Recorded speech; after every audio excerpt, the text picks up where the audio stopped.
My name is Eleanor Brooks. I'm 34, the kind of person who has always stood a step back from the spotlight present, but rarely noticed more comfortable doing the work than talking about it.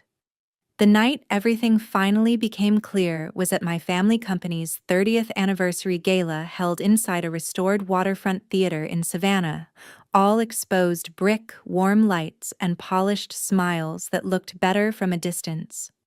Investors filled the seats board. Members murmured approval, and my sister stood on stage with a microphone glowing under the applause. Halfway through her speech, she laughed and gestured toward me. "This is my sister," she said, her voice light, playful. "No real job? No future, just manual labor." The room responded instantly. My father laughed out loud. My mother smiled and looked down. A few executives chuckled, unsure but unwilling to be the first to stop. I didn't feel anger. My hands didn't shake. What I felt was a sudden quiet certainty, the kind that settles in when something ends. I lifted my glass and said calmly, "Cheers. This is the last time any of you will see me." Then I walked out, and behind me, the laughter collapsed into silence. Have you ever realized in one quiet moment that the place you kept trying to earn love from was never your home to begin with? And before I go on, where are you listening from today?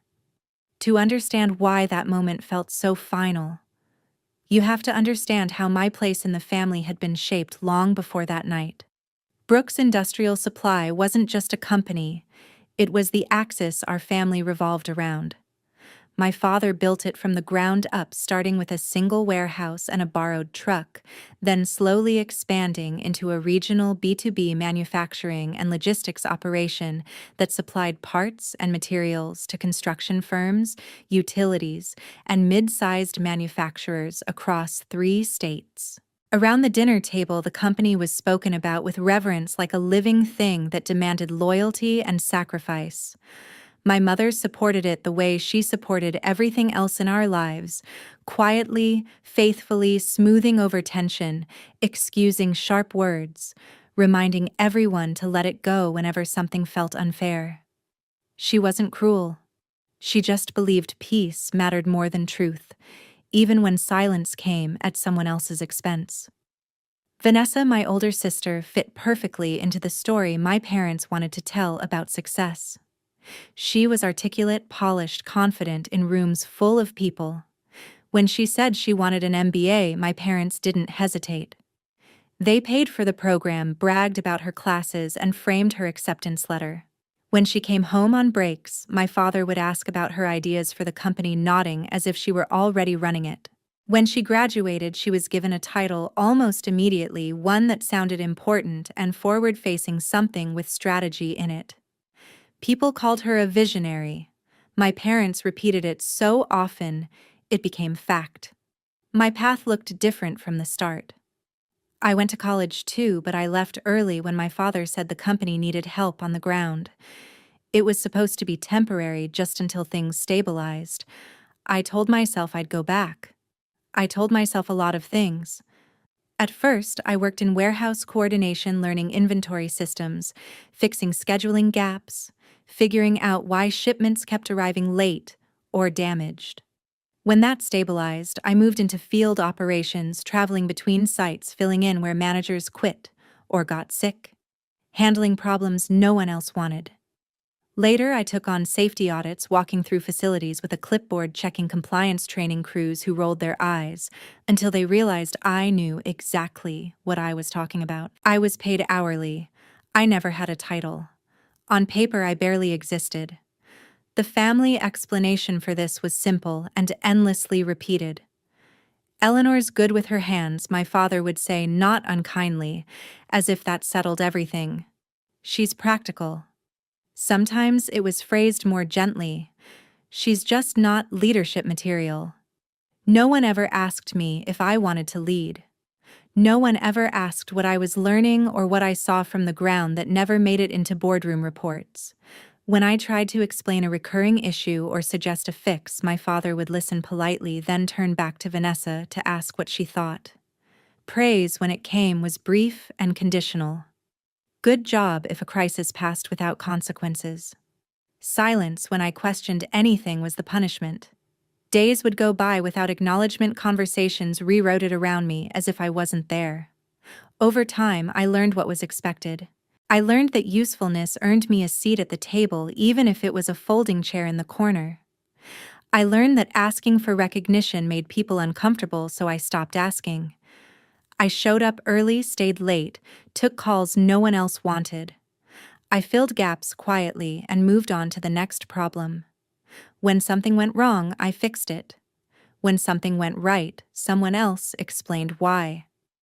It became easier to let the narrative stand than to challenge it. Correcting them would have meant admitting how invisible I felt, and invisibility, strangely enough, felt safer than rejection. Family gatherings reinforced the pattern. Vanessa's achievements were celebrated publicly and enthusiastically. Promotions, new responsibilities, conference panels, each one was a reason to toast. My work was discussed in passing, usually framed as support. "Eleanor's been helping out at the warehouse again," my mother would say, smiling as if I were doing a favor instead of holding entire operations together. When relatives asked what I did, my father answered for me. "She works with her hands," he'd say. I learned to nod and smile to keep my explanations short so no one felt challenged by them. The more I minimized myself, the smoother things went. What I didn't realize at the time was how deeply that dynamic was shaping my sense of worth.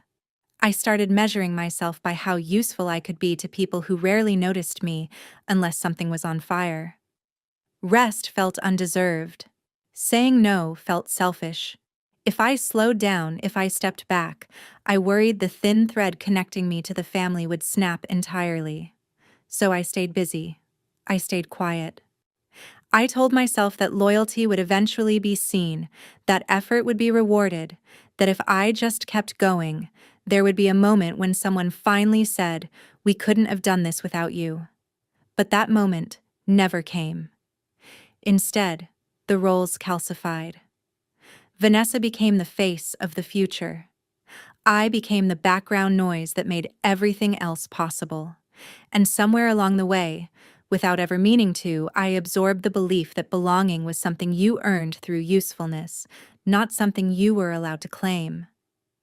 By the time that gala night arrived, I had spent years standing just outside the frame, holding the structure steady, while others took credit for its shape. What happened on that stage didn't create that realization. It simply stripped away the last illusion I had been clinging to, that if I worked hard enough, quietly enough, I might one day be invited to stop proving myself. By the time I accepted that my place in the family story was fixed, the work itself had already grown far beyond anything anyone labeled as manual. What I did for Brooks Industrial Supply lived in the margins, in the moments when something was about to break, and no one in a suit knew how to stop it. I was the person sent out when a plant failed an inspection 2 days before a major shipment, when a safety complaint landed on the wrong desk, when a site manager called in a panic because an auditor was walking the floor unannounced. I drove between facilities with a notebook on the passenger seat and steel-toe boots in the back, stepping into situations that were already tense and quietly untangling them before they turned into headlines or fines. There was nothing glamorous about it, but there was precision in it and consequence. A missed detail could shut down an entire operation. Compliance failures were the hardest, not because they were complicated, but because they were often invisible until someone external came looking. I learned to read between lines of regulations, to spot patterns in incident reports, to recognize which shortcuts were harmless and which ones would get someone seriously hurt. I retrained crews who had been doing things the same way for 20 years, not by lecturing them, but by listening first, understanding why they worked the way they did, then showing them a safer method that didn't slow them down. When OSHA inspectors showed up, I walked the floor with them, answering questions calmly, correcting issues in real time, documenting fixes before they became citations. More than once, I watched an inspector's posture shift from suspicion to respect, the clipboard lowering as they realized someone on site actually understood the standards. Those days ended without shutdowns, without penalties, without my name ever appearing in a report. Over time, I built relationships that mattered more than titles. Contractors knew they could call me when a project was slipping, and they needed a realistic plan, not a presentation. Inspectors recognized me and greeted me by name not because I had authority, but because I did the work. Union representatives trusted me enough to bring concerns directly to me before filing grievances, knowing I would take them seriously instead of dismissing them as obstacles. These weren't connections my family ever saw because they didn't fit into board decks or gala speeches. They existed in conversations over folding tables in early mornings and long drives in the quiet relief that followed a crisis averted. I never corrected the narrative my family used to describe me. When someone said I worked with my hands, I let them believe it. In a way, it was true. I did work with my hands that flipped through regulations, hands that pointed out hazards, hands that steadied situations that were one bad decision away from collapse. Correcting them would have meant explaining everything I did, and explaining myself had never changed my place in the room. So I kept my head down and let the results speak in ways no one at home was listening for. What they also didn't see were the nights. After 12-hour days, I drove home changed out of work clothes and opened my laptop again. I enrolled in certification programs related to risk management and regulatory compliance, choosing courses that were practical and specific, the kind that didn't come with applause but built real expertise. I studied incident response frameworks, supply chain risk, workplace safety law. I passed exams, quietly downloaded PDFs, updated a resume no one in my family would ever ask to see. I set up a separate email address, then later an LLC, more out of instinct than intention. At first, it was just a way to keep my notes organized, to compartmentalize a growing body of knowledge that didn't fit anywhere else in my life. I wasn't planning an exit. I was building a door without admitting to myself that I might one day walk through it. The emotional cost of that double life accumulated slowly. I was always tired, but it was a clean, functional exhaustion, the kind you push through because stopping feels more dangerous than continuing. Loneliness settled in, not because I was alone, but because I was unseen. There was no seat for me in meetings where decisions were made about processes I kept running. I'd hear about changes secondhand after they'd already caused problems I was expected to fix. When strategies failed, I absorbed the fallout. When they succeeded, someone else explained why. I started to notice how natural it felt for others to take credit for stability they didn't maintain. Vanessa would talk about operational resilience in meetings using language I recognized from problems I had solved the week before. My father would nod satisfied, unaware that the resilience he admired depended on systems held together by someone he still described as just hands-on. Each time I felt a small internal shift, a tightening that wasn't anger so much as clarity. I could see the architecture of the company more clearly than ever, where it was strong and where it was fragile. And I could also see my place within it for what it truly was, essential but interchangeable in their eyes. By the time the anniversary gala was announced, I had already prevented more shutdowns than I could count, smoothed over relationships that could have exploded into lawsuits, and built a network of trust that existed entirely outside my family's awareness. None of that would ever be mentioned from a stage. None of it would earn applause. And strangely, that realization no longer hurt the way it once did. Instead, it felt like standing in a room after the lights go out, able to see exactly where everything is because you're no longer distracted by what you hoped it would look like. The announcement of the anniversary gala arrived the way most things in our family did, casually, as if it were an afterthought, even though everyone knew it wasn't. My father mentioned it at dinner, his tone light, already proud of something that hadn't happened yet. 30 years of Brooks Industrial Supply, major investors flying in, a formal expansion announcement that would signal the company's next phase. He talked about it like a milestone and a performance rolled into one an evening designed not just to celebrate the past, but to reassure the future. Vanessa would be speaking, of course. She was already positioned as the face of what came next, the bridge between the founder's grit and whatever vision was supposed to follow. I nodded along, listening, already aware of the quiet weight settling in my chest. I knew rooms like that. I knew how stories were shaped in them, and I knew instinctively that there would be no place for me in the version of the story they planned to tell. For a few days after that conversation, I told myself I wouldn't go. There were practical excuses I could use, travel, work, exhaustion, but beneath them was something simpler and harder to admit. I didn't want to sit through another evening of being reduced to a supporting character in my own family, especially in front of strangers whose opinions suddenly mattered more than mine ever had. I imagined the applause, the polished speeches, the way people would lean in when Vanessa spoke and lean away when I did. The thought left me tired before the event had even arrived. Skipping it felt like self-preservation, like choosing not to reopen a wound that never quite healed. My mother called a few days later. She didn't argue. She never did. She framed everything as a request wrapped in obligation. "Just show up," she said gently, as if attendance alone were a neutral act. "It's important to your father. Be supportive." Supportive was a word she used often, a word that usually meant silence endurance, and a willingness to smooth over discomfort so others wouldn't have to feel it. I almost said no. I even opened my mouth to explain that I was busy, that I had work, that I didn't feel well. But the familiar hesitation crept in the reflex to make things easier for everyone else. In the end, I agreed, not because I wanted to, but because I didn't yet trust myself to fully step away. In the weeks leading up to the gala, the company buzzed with a kind of rehearsed excitement. Emails flew back and forth about logistics, guest lists, talking points. I caught glimpses of it in passing, overheard conversations in hallways, references to numbers and projections that floated above the day-to-day realities I was managing.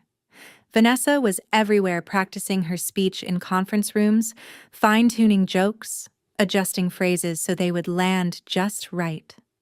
Once I passed by an open door and heard her rehearsing a line about family, her voice warm and confident, laughter punctuating the end of each sentence. I paused for a moment, listening, not because I wanted to hear it, but because some part of me needed to know what story was being told without me in it. The night of the gala arrived with the kind of fanfare that makes you feel small before you even walk through the door. The venue was beautiful in a way that felt deliberate, historic, restored, carefully curated to signal both tradition and forward momentum. As I got dressed, I stood in front of my closet longer than necessary, weighing options I already knew the answer to. I chose something simple, a clean professional outfit that didn't draw attention, didn't compete, didn't invite commentary. I wasn't there to be seen. I was there to fulfill an obligation and then leave. Looking at my reflection, I felt composed, almost detached, as if I were preparing for a meeting rather than a celebration tied to my own family. Inside the room hummed with conversation. Investors shook hands, board members exchanged familiar smiles. Everything looked exactly the way it was supposed to. I found my seat after checking the chart posted near the entrance, scanning names until my eyes landed on mine. Back row. Not hidden exactly, but far enough away to be easily overlooked. It shouldn't have surprised me, but it did just enough to sting. Seating arrangements are never accidental. They reflect priorities, narratives, who belongs in the foreground and who is meant to blend into the background. I took my place without comment, folding my hands in my lap, reminding myself that this was temporary. From where I sat, I could see Vanessa near the stage, surrounded by people who leaned in as she spoke, nodding, laughing at the right moments. She looked comfortable, practiced already, performing the role everyone expected of her. My father hovered nearby, pride radiating off him, my mother just behind adjusting details, smoothing edges, ensuring nothing disrupted the image. I watched it all with a strange sense of distance, as if I were observing a familiar ritual from the outside. The more I watched, the clearer it became that my presence or absence made no real difference to the event itself. I was an accessory. A box checked, a symbol of unity they could point to if needed. As the lights dimmed and the program began, I felt a quiet tightening in my chest. Not fear, not anger, but something closer to anticipation. There was a sense, subtle but undeniable, that I was approaching a line I couldn't uncross. I didn't know exactly how the evening would unfold, but I knew enough to recognize the signs. The rehearsed laughter, the careful phrasing, the way certain names were emphasized and others skipped over. Sitting there listening, I realized that whatever happened next wouldn't be new. It would simply make visible what had always been there, waiting for the right moment to be said out loud. The program moved the way these things always do, smooth, polished, carefully timed, so no one had to sit with silence for too long. A short montage played on the screen above the stage. Old photos of my father standing in front of the first warehouse, grainy shots of forklifts and pallets, then newer images of ribbon cuttings and smiling executives. People clapped at the right moments, the kind of applause that says, "We approve of this story you're telling us." When Vanessa walked out, the room brightened with attention. She wore a dress that caught the stage lights and made her look like she belonged there, like the stage had been built for her. She took the microphone with an easy confidence, a practiced smile, and opened with jokes about family. How no one can motivate you, like the people who know exactly how to get under your skin. How work-life balance doesn't exist when you grew up inside a business. How dinner conversations in our house were basically board meetings with casseroles. The audience responded warmly. Laughter rolled through the theater in waves, and Vanessa wrote it effortlessly, pausing just long enough for each line to land before moving on. She told a story about my father's early days, about sleeping in the office, about taking calls at midnight, about how he built something real with stubbornness and grit. My father sat a few rows from the front, shoulders back, soaking it in, smiling the way men smile when they feel seen. People turned to glance at him like he was a legend in the flesh. My mother sat beside him, hands folded, smiling too, but in a smaller way, a careful way, like her smile was meant to keep the air in the room from changing. Vanessa shifted into the future, expansion, innovation, new partnerships, and the investors leaned forward, listening with the kind of attention that translates into money. She spoke their language fluently, weaving vision with confidence, making promises that sounded safe because she delivered them with warmth. Then she pivoted, still smiling, and said she wanted to recognize the most important part of any company: family. She made a joke about siblings, about how growing up with a sister teaches you competition before you even know what the word means. More laughter, more nodding. She looked out over the audience like she was surveying a room that belonged to her. And then, her gaze found me. It wasn't soft. It wasn't cruel either. It was playful, in the way that playfulness can be used as a weapon, because it gives everyone permission to laugh without feeling responsible. She lifted her hand and gestured toward the back row. "And speaking of family," she said, her voice bright, "we've got my sister Eleanor here tonight." Heads turned, a ripple of movement as people searched for me. Vanessa's smile widened. "This is my sister," she said, and she paused just long enough to build anticipation, like she was setting up something everyone would enjoy. No real job, no future, just manual labor. The line landed exactly the way she intended. Laughter erupted, not polite chuckles, not restrained amusement, but full, echoing laughter that filled the theater like a wave. People laughed because the room told them it was safe to. They laughed because Vanessa was confident and charming and standing under lights with a microphone, and I was just a woman in the back row without a title anyone recognized. I watched faces as the laughter rolled. I saw a board member tilt his head, smiling awkwardly, then laugh anyway because he didn't want to be the only one who didn't. I saw an investor's wife cover her mouth with her hand, eyes darting uncertain, then relax into a grin when the people around her laughed louder. I saw employees who knew exactly what I did. People I'd stood beside on factory floors and in break rooms laughed too, their expressions tight, caught between loyalty and survival. And then I saw my father. He laughed openly, proudly, as if the joke confirmed something true, something he'd always believed. The sound of his laugh did something strange to me. It didn't hurt the way it might have years ago. It didn't cut. It didn't sting. It simply clarified. My mother didn't laugh. She didn't intervene either. She sat still, her eyes dropping to her lap, her mouth pressed into a thin line that could have been regret or discomfort, or simply the instinct to disappear when things got messy. Her silence was louder than my father's laughter. In that moment, I understood that she would never choose me over the peace of the room. She would never disrupt an applause line, even if the applause was built on my humiliation. She would sit there and hope it passed quickly, then later tell me not to take it personally, to let it go, to be the bigger person. The realization didn't break my heart. It relieved it in a quiet, terrible way, like finally setting down something heavy you didn't realize you'd been carrying for years. The laughter kept going, and Vanessa stood on stage smiling, letting it breathe, enjoying the moment the way performers do when they know they've earned their audience. I looked down at my hands resting calmly in my lap. They weren't shaking. My stomach wasn't twisting. I wasn't even angry. What I felt was a clean, sharp sense of completion, like a door closing softly behind me.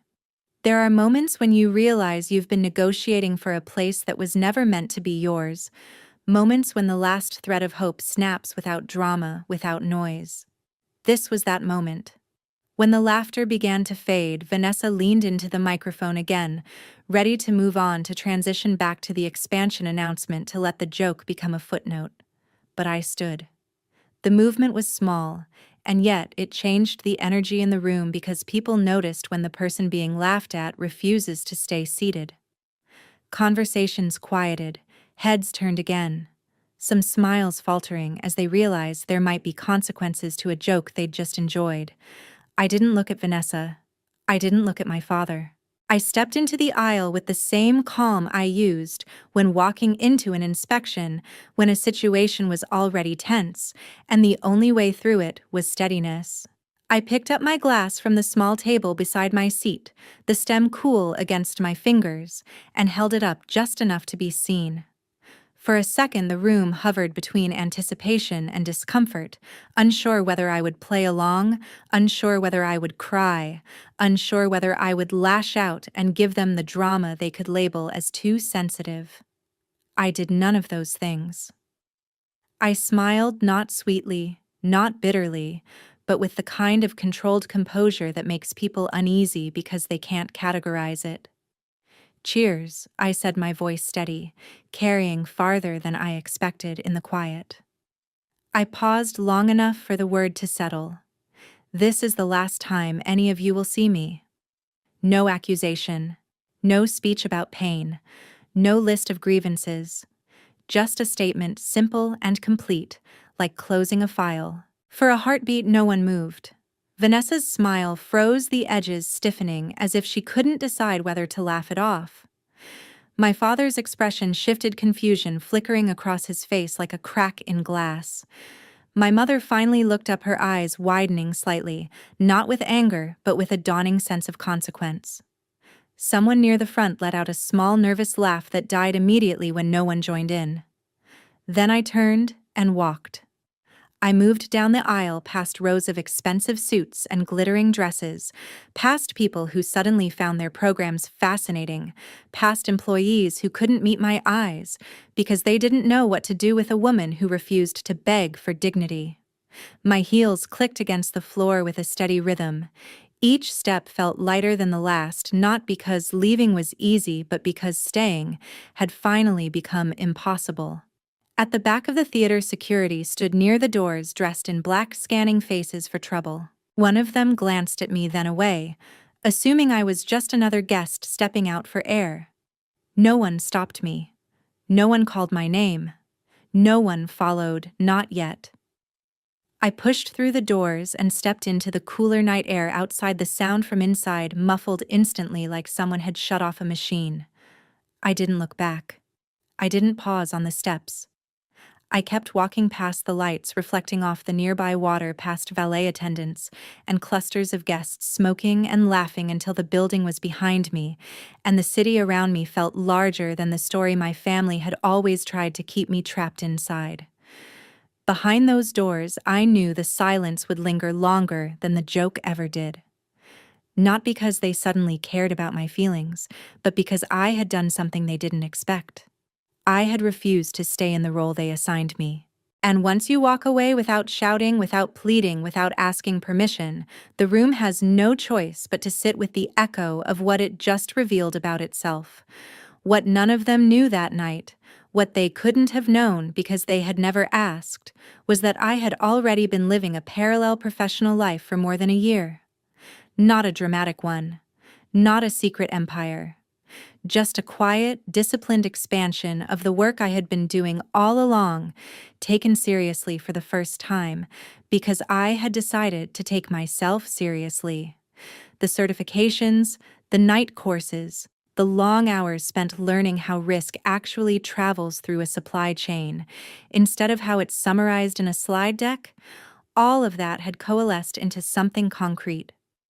I had begun consulting independently, specializing in risk mitigation and regulatory recovery for mid-sized manufacturers who were one audit away from disaster. I didn't advertise it loudly. I didn't use my family name.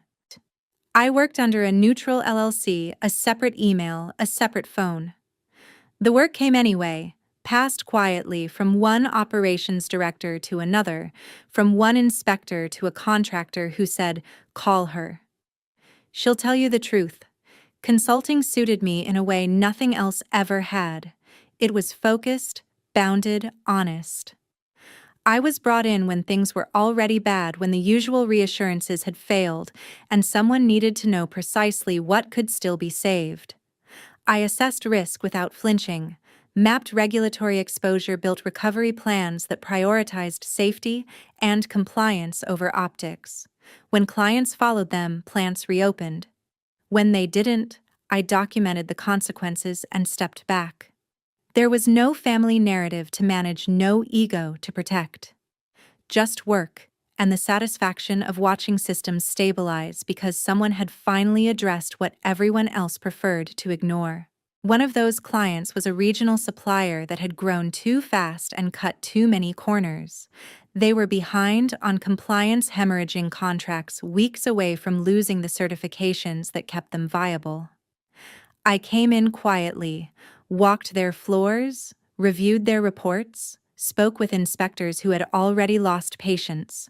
We rebuilt their processes piece by piece, addressed violations before they became citations, restored enough trust that regulators gave them time instead of penalties.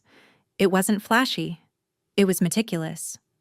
When we were done, the supplier didn't just survive. It became reliable again. Stable. Investable. I never connected that work explicitly to my family. I didn't need to. Brooks Industrial Supply, like many companies in our position, depended on a web of suppliers that rarely made headlines, but held everything together. That supplier, once failing, now steady, was one of them. My father praised the turnaround in meetings, talking about improved reliability and renewed confidence without ever knowing who had made it possible. Vanessa cited it as proof of her strategic foresight, weaving it into speeches about resilient partnerships. I listened from the edges, noting the irony without bitterness. I hadn't hidden my involvement out of malice. I simply hadn't disclosed it because disclosure would have required acknowledging my role in ways they had never been willing to do. After the gala, I didn't make an announcement. I didn't send emails explaining myself or demanding recognition. I did something far less dramatic and far more final. I began to resign quietly from every informal role I had been filling for years. I stopped answering calls that weren't part of my official job description. I documented processes and handed them over without commentary. When someone asked me to just take a look at a problem, I redirected them politely. "I won't be available for that anymore," I said, and left it at that. There was no confrontation, no scene. Just absence introduced gradually, the way silence spreads when a machine shuts down and no one knows which part powered it. At first, no one noticed. Crises don't erupt immediately when support is withdrawn. They simmer. Minor issues took longer to resolve. Inspectors asked questions that no one answered quite right. Contractors complained about delays.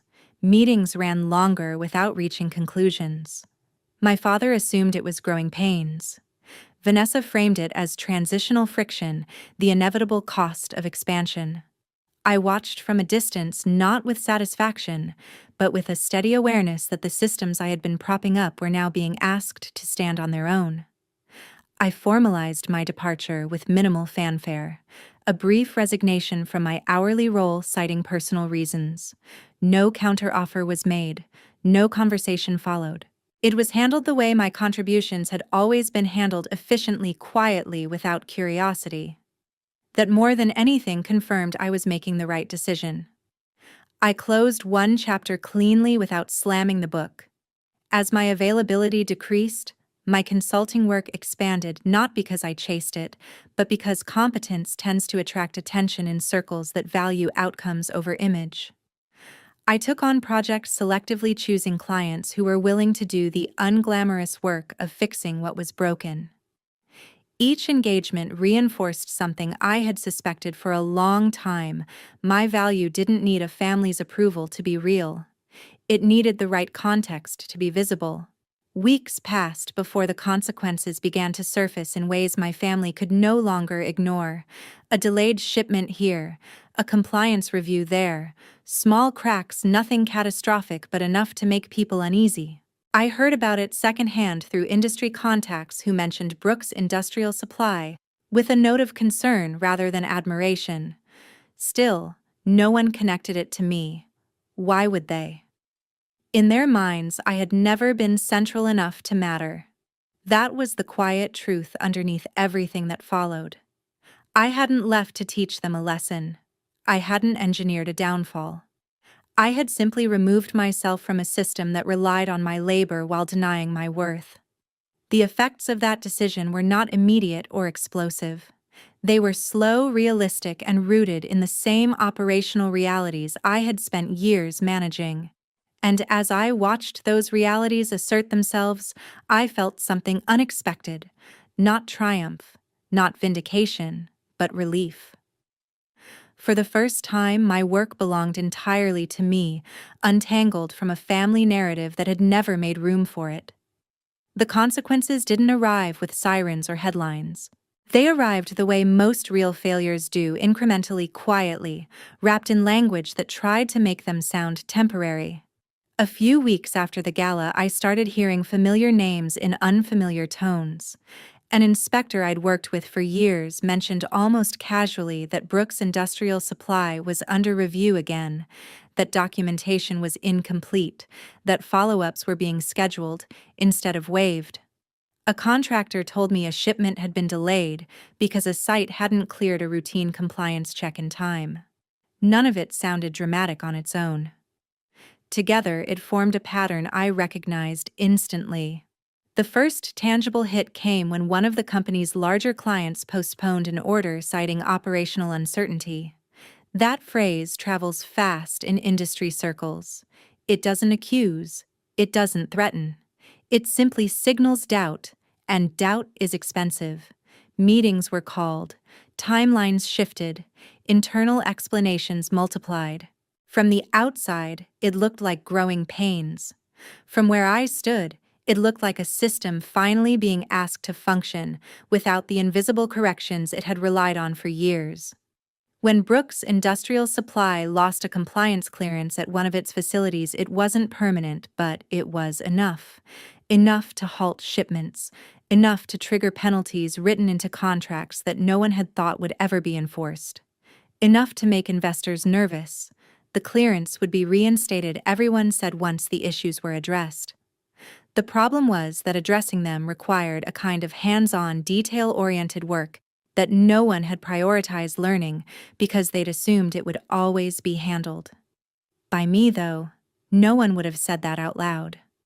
The phone call came on a Tuesday afternoon. I recognized my father's number immediately, and for a moment I considered letting it go to voicemail. Not out of spite, but because I already knew the shape of the conversation. I answered anyway. His voice sounded strained, controlled, the way it does when someone is trying to keep authority intact while asking for help. He didn't mention the gala. He didn't apologize. He went straight to logistics. There were issues, delays, inspectors. He spoke quickly as if urgency might substitute for acknowledgement. Then he said the words I'd heard in my head before he ever spoke them. "We need you." There it was. Not, "We're sorry." Not, "We were wrong." Not even, "How are you?" Just need framed as necessity, stripped of context, as if my role had always been to respond when summoned. I listened without interrupting, letting him finish. Letting the silence stretch just long enough to signal that the dynamic had changed.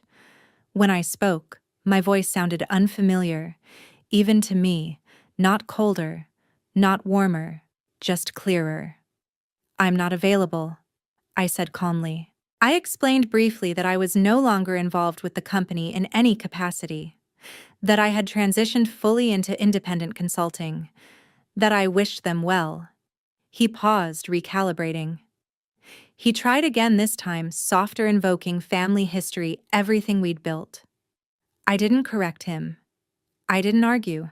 I simply repeated the boundary politely, professionally, as if he were a client asking for services outside a contract.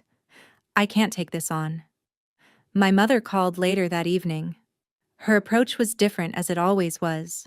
She asked how I was doing. She said she was worried. She said things felt strained and she hated conflict. She reminded me gently of how much stress my father was under, how important it was to pull together during challenging times. She never mentioned laughter or silence or that moment on stage. When I told her my answer hadn't changed, there was a quiet intake of breath on the other end of the line, a sound that suggested disappointment more than surprise. "I just don't want you to regret this," she said. I understood then that regret to her meant disruption, not injustice. I told her I was comfortable with my decision. Vanessa didn't call at first. When she did days later, her tone was brisk, professional, stripped of the warmth she used on stage. She talked about timelines and clients and expectations as if we were colleagues who'd simply lost touch. She said my experience would be invaluable, that it didn't have to be complicated. I let her speak, noting how easily she slipped into assuming access. When I responded, I used the same language I used with any inquiry. I thanked her for reaching out. I explained that I wasn't able to engage. I suggested instead that they contact a firm with the capacity to handle their needs. That part was important. I didn't leave them without options. I referred them to another consultancy, competent, reputable, expensive. A firm that would do the work thoroughly but without the emotional investment I once brought to problems that weren't mine to solve. The recommendation was genuine. It was also final. By redirecting them, I made it clear that my refusal wasn't personal. It was structural. I wasn't withholding help to punish them. I was choosing not to reinsert myself into a system that had already shown me how it valued my contribution. The weeks that followed were uncomfortable for them in ways I recognized intimately. Meetings stretched on without resolution. Consultants asked questions that exposed gaps no one wanted to admit existed. Costs mounted. Clients hesitated. Nothing collapsed. Nothing burned. But the ease they'd grown accustomed to vanished, replaced by the slow friction of accountability. From a distance, I could see them adjusting, scrambling, trying to regain control over processes they'd never fully understood. People talked. Industry conversations shifted. Brooks Industrial Supply was still respected, still operational, but no longer effortless. I heard my name mentioned once or twice, always indirectly, always followed by uncertainty. Didn't she used to handle that, someone asked? I thought so, someone else replied. The conversations never reached me directly, and that was fine. I didn't need recognition retroactively. I had already moved on. What surprised me most was how little satisfaction I felt watching it unfold. There was no rush, no sense of victory. Just a steady confirmation that removing myself had revealed truths no confrontation ever could. Systems that depend on invisible labor eventually falter when that labor is withdrawn, not as punishment, but as fact. And as Brooks Industrial Supply worked to adapt to a reality where I was no longer quietly absorbing risk on their behalf, I felt something settle into place inside me, a sense that the chapter was truly closing, not with a slam, but with the soft, unmistakable sound of a door finally staying shut. They asked to meet a few weeks after the last call, once it became clear I wasn't going to quietly step back into the role they'd left vacant. The request came carefully worded, neutral, framed as a conversation rather than a confrontation. A public place, my mother suggested. Somewhere calm, somewhere reasonable. I agreed, not because I felt obligated, but because there are some endings that need to be spoken aloud even when you already know how they'll sound. We met at a restaurant halfway between our houses, the kind of place chosen specifically to discourage scenes. Soft lighting, low music, tables spaced just far enough apart that voices stayed measured. My parents were already seated when I arrived. My father stood briefly, the gesture automatic, then sat again, as if unsure whether formality still applied. My mother smiled and reached for my hand, before thinking better of it, letting it hover in the space between us for a second before pulling back.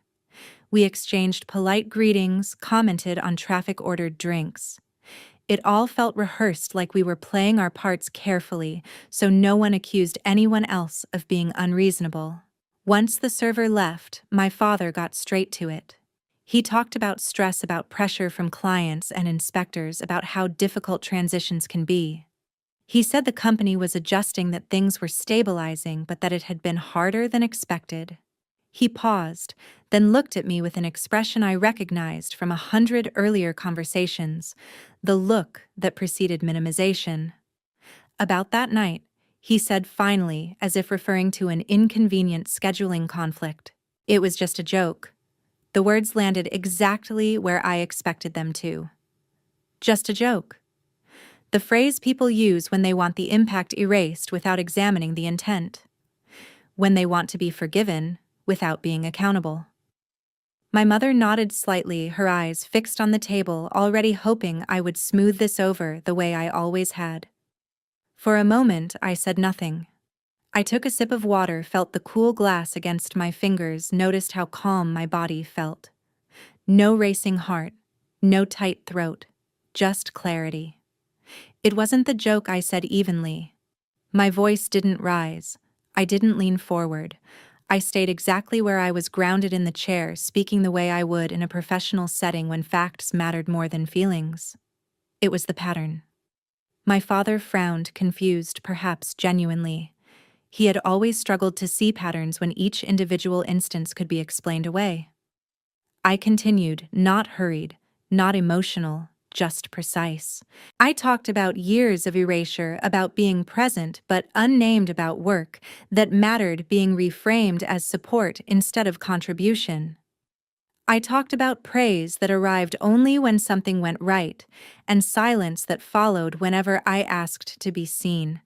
I talked about how usefulness had been mistaken for worth, how belonging had been treated as something I had to earn repeatedly without ever being allowed to keep it. My mother looked up, then her eyes glossy but attentive. She didn't interrupt. She rarely did when things became uncomfortable.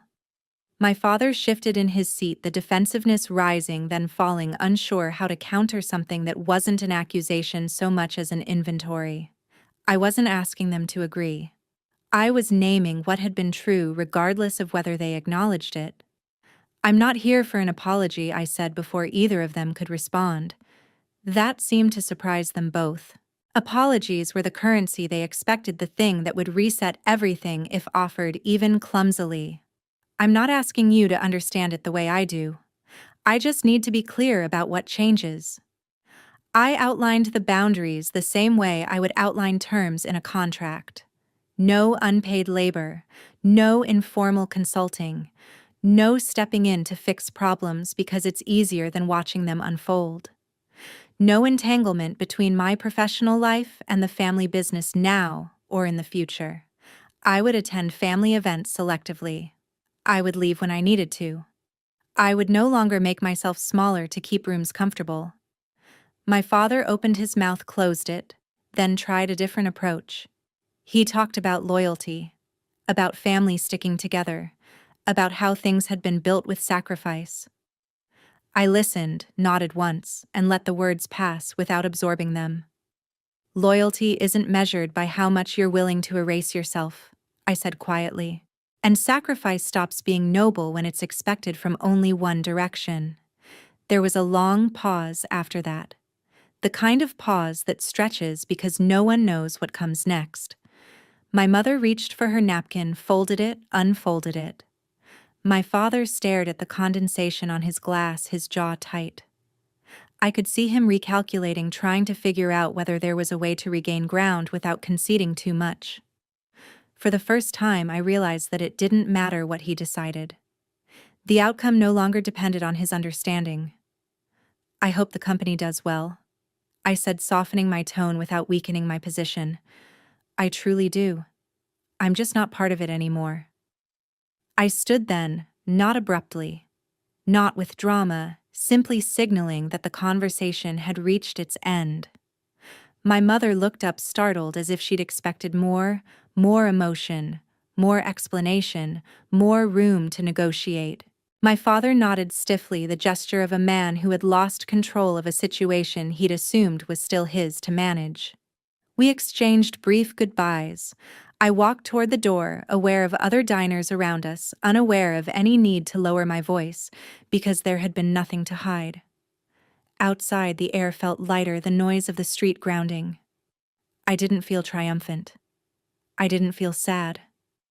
I felt complete, as if I had finally said the last sentence in a conversation that had been dragging on for years.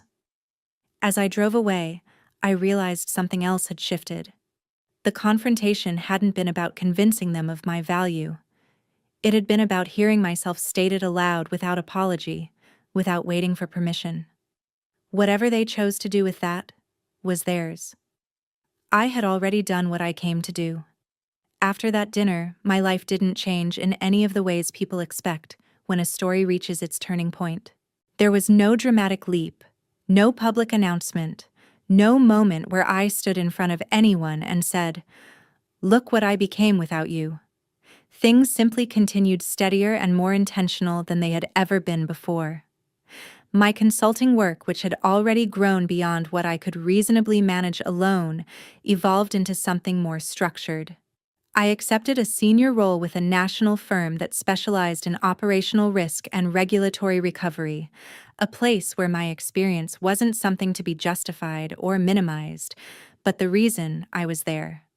The title came with resources, with a team with the authority to say no as easily as yes. For the first time, my work existed within clear boundaries that protected both my time and my energy. I chose projects carefully. Not the loud ones, not the glamorous ones. I took on cases where my presence would actually make a difference, where companies were willing to confront uncomfortable truths instead of hiding them behind branding. I traveled less than I used to, but when I did, it was on my terms. I no longer felt the constant pull to prove myself through exhaustion. Competence was assumed. Respect was built into the structure. It was a quiet kind of success, the kind that doesn't announce itself, but shows up consistently day after day without asking for applause. My family didn't hear about any of this from me. They heard it the way people always do when information travels without intention, through side comments, industry chatter, the careful phrasing of someone who realizes too late that they're revealing something important. An investor mentioned my name in passing, surprised to learn where I was working now. A former contractor congratulated my father on Eleanor's new role, assuming mistakenly that he already knew. Each time the news landed a little differently, not as a revelation, but as an accumulation of facts that no longer fit the story they had been telling themselves. Vanessa was the one most affected by that dissonance. I didn't see it directly.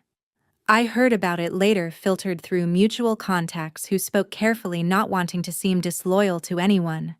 They said she'd become more rigid in meetings, less fluid, that she spoke more and listened less, that she bristled when my name came up even indirectly, as if it reminded her of something she'd rather keep buried. There were whispers about her confidence fraying at the edges, about presentations that felt over-rehearsed, about decisions made too quickly. Nothing dramatic. Nothing public. Just the quiet unraveling that happens when someone realizes their position was never as secure as they believed. I felt no satisfaction in hearing any of it. When people told me these things, I listened, nodded, and moved on. There was no thrill in watching her struggle, no sense of balance being restored through her discomfort. If anything, it confirmed what I had already understood: the dynamics that had shaped us weren't personal flaws so much as inherited scripts. She was still performing the role she'd been given. I had simply stepped off stage. Occasionally, I would receive a message from my mother, brief and careful. She asked how I was doing. She mentioned the weather, an event, a distant relative. She never asked about my work directly, as if acknowledging it might make the distance between us more permanent. My father stayed silent. That silence no longer felt like punishment. It felt like acceptance of a boundary he hadn't chosen but could no longer ignore.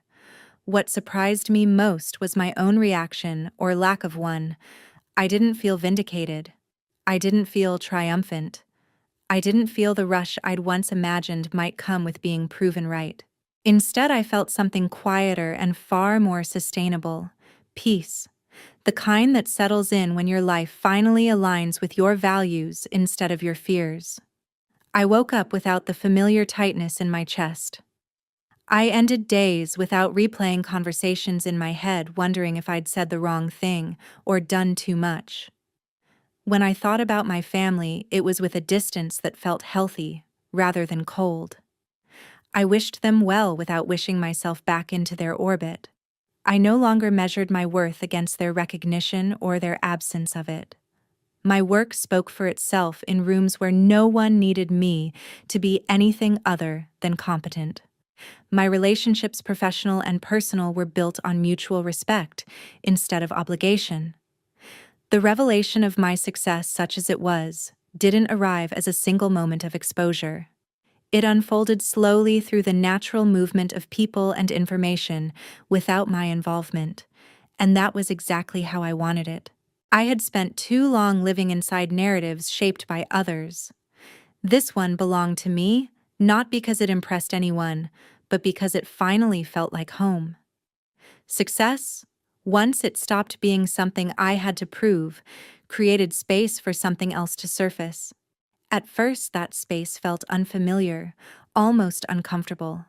For years, my identity had been built around usefulness, around being the person who stepped in when things went wrong. When the urgency faded, when my days were no longer shaped by other people's emergencies, I realized how little I knew about what it meant to simply exist without earning my place. That was when I decided to start therapy. Not because I was in crisis, but because I finally had the clarity to admit that surviving a system doesn't mean you emerge unmarked by it. Therapy wasn't dramatic or revelatory in the way people sometimes describe. It was slow, repetitive, grounded. Session after session, I talked about patterns rather than events, about how praise had always felt conditional, about how silence had taught me more than criticism ever could, about the reflex to overfunction, to anticipate needs before they were spoken, to believe that rest had to be justified by exhaustion. Naming those patterns didn't erase them overnight, but it softened their grip. I began to recognize when my impulse to step in wasn't generosity, but fear. Fear that if I wasn't useful, I would be forgotten. Once I could see that I could choose differently. Learning to rest was harder than any certification I'd ever earned.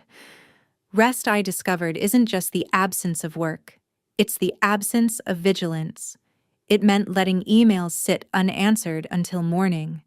It meant taking weekends without apologizing for them. It meant resisting the urge to fill every quiet moment with productivity, to prove to no one in particular that I was still worth something. At first, rest made me anxious. I waited for consequences that never came. Over time, that anxiety loosened, replaced by a steadier rhythm that allowed me to show up to my work more fully without resentment or depletion. New friendships emerged naturally in that steadier life, not through shared trauma or obligation, but through shared values. People who didn't need explanations for my boundaries. People who asked about my work with genuine curiosity, then listened to the answer without trying to place it into a hierarchy that made sense to them. With them, I didn't have to minimize or translate myself. I didn't have to choose between being competent and being likable. The relationships were balanced in a way I'd never experienced before, marked by mutual respect rather than quiet competition. As my life settled into this new shape, my definition of success shifted almost without my noticing. It stopped being about recognition, about being seen by the people who had once held that power over me. I no longer measured my worth by whether my parents understood what I did or whether my sister felt threatened by it. Success became quieter and more personal. It looked like ending a workday with energy left for myself. It looked like choosing projects that aligned with my values rather than my insecurities. It looked like knowing I could walk away from any situation that demanded my silence as the price of belonging. I found myself thinking differently about the years I'd spent doing what my family dismissed as manual labor. For a long time, I'd absorbed their framing without questioning it, accepting the implication that work done with the body or on the ground was somehow less worthy than work done in boardrooms. Distance gave me perspective. There had been nothing shameful about those years. They had taught me how systems actually function, how policies translate into practice, how decisions made far from the floor ripple outward in ways executives rarely see. That work had given me credibility with people who understood consequence with inspectors and contractors, and workers whose trust had to be earned, not assumed. The shame, I realized, had never belonged to the work. It had been projected onto it by people who needed hierarchy to feel secure, who confused visibility with value and titles with competence. Understanding that didn't make me angry. It made me free. I could honor that part of my history without defending it, integrate it into a broader narrative that no longer revolved around proving my worth to anyone else. Sometimes, memories of the gala would surface unexpectedly, the lights, the laughter, the way the room had gone silent when I stood. When they did, they no longer carried the sting they once might have. They felt like markers on a map, points of transition rather than sources of pain. That night hadn't been the moment I was humiliated. It had been the moment I stopped negotiating for dignity in spaces that required me to diminish myself. Healing, I learned, isn't about rewriting the past or waiting for it to make sense. It's about choosing what you carry forward. I carried forward the skills I'd earned, the resilience I'd built, the clarity that came from seeing patterns clearly at last. I left behind the belief that love had to be earned through sacrifice, that loyalty meant endurance without reciprocity, that silence was the safest option. My life didn't become perfect. It became honest. And that honesty, sustained over time, was more powerful than any moment of revenge could ever be. Months later, I found myself back in Savannah for work, walking along the waterfront on a quiet evening when the air carried the faint smell of salt and old wood. I hadn't planned to pass the theater, but cities have a way of circling you back to places that once mattered, as if to ask a final question. The building stood just as it had that night, restored brick glowing softly under exterior lights, tall windows reflecting the water banners from some new event hanging near the entrance. People moved in and out laughing, dressed for an evening that had nothing to do with me. I slowed for a moment, not because my chest tightened or my throat closed, but because I was curious about what I would feel. What surprised me was how little emotion rose up. No bitterness, no ache, just recognition. That was the place where a chapter ended, not because someone else decided it, but because I did. Standing there, I understood something that had taken years to accept. Places don't hold power over us on their own. We give them power when we believe we still need something from them. I didn't. The version of me who once walked into that building hoping to be seen had already walked out for the last time. I thought about how dramatic that exit must have seemed from the inside, how people probably replayed it later trying to assign motives or meaning to it. I smiled at the idea, not out of superiority, but out of distance. They had witnessed a moment. I had lived the years that led to it and the months that followed. Those months were quieter than anyone watching that night might have imagined. They were filled with ordinary days, meaningful work, long conversations, and a growing sense of ease that came from no longer being at war with myself. Walking away from the theater, I felt a subtle gratitude, not for what had happened, but for what it had clarified. Leaving hadn't been an act of anger or punishment. It hadn't been abandonment. It had been self-respect expressed in the only language that had ever worked for me: action without spectacle. I hadn't burned bridges. I'd simply stopped crossing them alone. My relationship with my family settled into a new shape, one defined more by absence than conflict. We spoke occasionally, briefly, polite updates, neutral ground.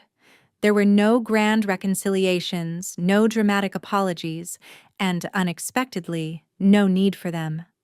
I no longer waited for understanding as a prerequisite for peace. I understood myself, and that was enough. The distance wasn't cold. It was intentional, like space between notes in music that allows the melody to breathe. As I continued my walk, the city around me felt open in a way it never had before. Not because it had changed, but because I had. My life now was built on choices made consciously rather than by default. I chose where to invest my energy, who to trust with my time, which battles were worth engaging in, and which ones were better left untouched. I had learned slowly and imperfectly that strength doesn't always announce itself. Sometimes it looks like restraint. Sometimes it looks like leaving before you're asked to explain why you deserve to stay. If there's one thing I carry with me from that night, it's my personal message to you, the listeners of this story. You owe no loyalty to those who mocked you when you were suffering. You owe no explanation to places that value your silence more than the truth. Leaving doesn't make you disloyal or ungrateful. It makes you honest about what you can and cannot accept. I paused once more, listening to the flowing water, the distant murmur of conversations, the peaceful life unfolding around me. There was no sense of grandeur attached to it, no feeling of triumph. Only steadfastness. The kind of steadfastness that comes from knowing your worth no longer depends on being recognized by those who refused to acknowledge you. That steadfastness followed me as I turned my back and continued walking, carrying with me a life that finally felt right in line with who I truly was, not the person I was told to be. If this story sounds familiar and is happening in your life right now, you're not alone. And if you're listening this far, let me know where you're from. Leave a comment and we'll journey together for a long time.